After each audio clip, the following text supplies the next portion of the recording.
So what's really unique about Odyssey in the Elite Dangerous universe is that for the very first time we're going to allow people to set foot on the planets and in spaceports and explore the world in this new perspective.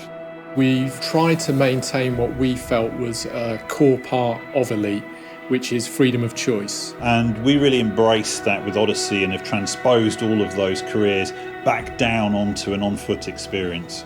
So when you're picking your base suit in Odyssey, you're really picking it based on the career and activities that you want to undertake.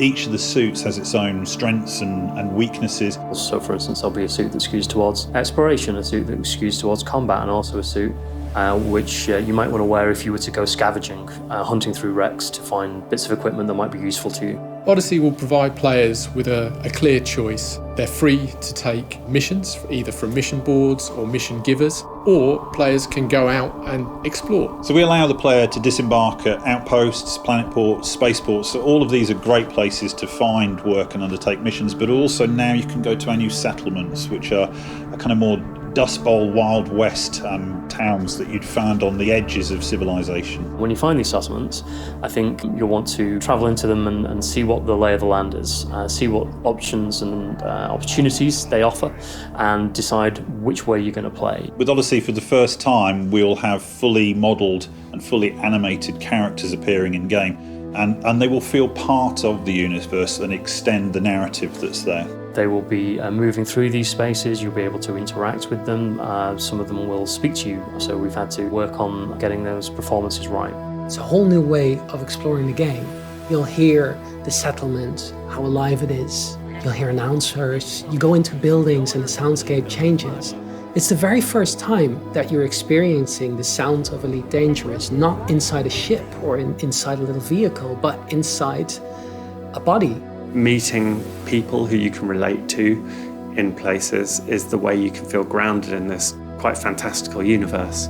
And there's going to be a lot of players transferring from the main game who have never experienced this before but will understand how it feels to be in that universe. All of the NPCs that you encounter in Odyssey are all generated as part of the background sim.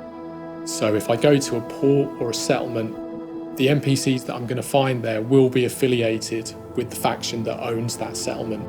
So we're driving some personality into our NPCs via the background sim connection, and I think that's an amazing addition. One of our new features and new characters works for a corporation called Apex Interstellar. Players will be able to book journeys to and from ports within jump range. This gives a way for those players to actually move around the galaxy for a relatively cheap fee and experience gameplay away from the ports themselves. So within the on-foot gameplay, the primary way of earning credits is to actually undertake missions and obviously complete them successfully.